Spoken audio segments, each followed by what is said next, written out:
Kalau kita ingin mendapat kawan, mari kita menyapa orang dengan antusias dan bersemangat.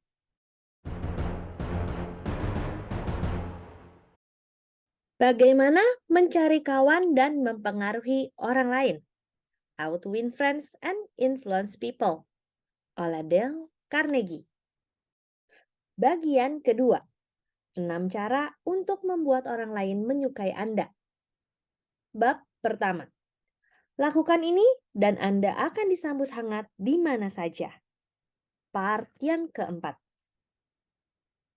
kalau kita ingin mendapat kawan, mari kita menyapa orang dengan antusias dan bersemangat. Apabila seseorang menelpon Anda, gunakan psikologi yang sama. Ucapkan halo dalam nada yang menyuarakan betapa Anda senang mendengar dia menelpon Anda. Banyak perusahaan yang melatih para operator teleponnya untuk menyapa para penelpon dalam nada suara yang menyiratkan minat dan antusiasme. Si penelpon merasa bahwa perusahaan memperhatikan mereka. Mari kita ingat hal itu apabila kita menerima telepon besok. Memperlihatkan minat yang sungguh-sungguh terhadap orang lain bukan hanya memberi kawan bagi Anda, melainkan juga akan menarik pelanggan setia untuk perusahaan Anda. Dalam sebuah terbitan publikasi National Bank dari New York, surat dari Madeline Rosedale, seorang depositor ini diterbitkan. Saya ingin Anda tahu betapa saya menghargai staf Anda. Setiap orang begitu hormat, sopan, dan sangat menolong.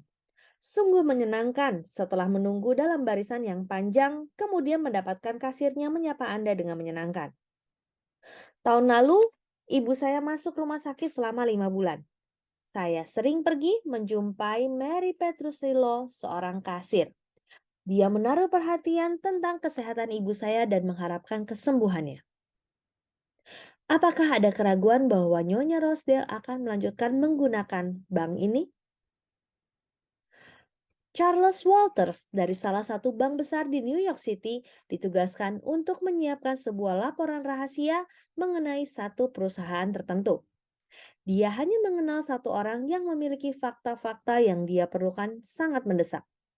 Begitu Walters diisyaratkan untuk masuk ke kantor presiden perusahaan tersebut, seorang wanita muda melongokkan kepala melalui pintu dan mengatakan pada presiden perusahaan itu bahwa dia tidak mempunyai perangko untuknya hari ini.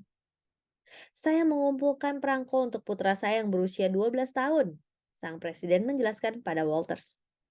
Walters menyatakan misinya dan mulai mengajukan pertanyaan-pertanyaan. Sang presiden bersikap ramah, umum, dan rahasia.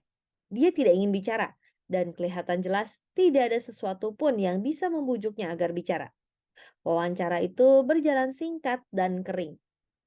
Terus terang, saya tidak tahu apa yang harus saya lakukan. Walters mengatakannya saat dia menyampaikan kisah ini pada teman-teman sekelas. Kemudian saya teringat apa yang dikatakan sekretarisnya kepadanya. Perangko, putranya yang berusia 12 tahun.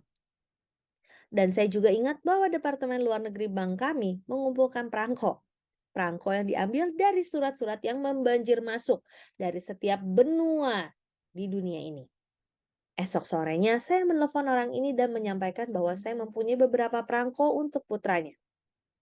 Apakah saya disambut dengan antusias?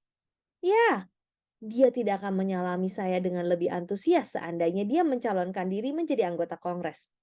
Dia memancarkan senyum dan kehendak yang baik. George putra saya akan sangat menyukai ini. Dia terus mengatakan hal itu sambil menyimpan perangko-perangko tersebut. Coba lihat ini benar-benar harta karun.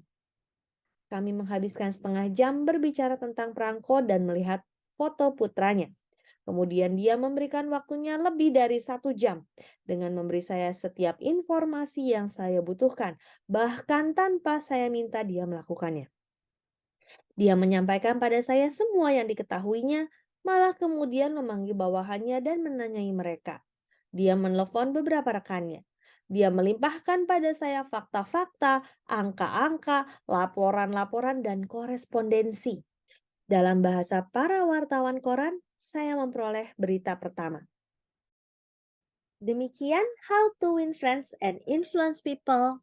Bagian kedua, bab pertama, part yang keempat.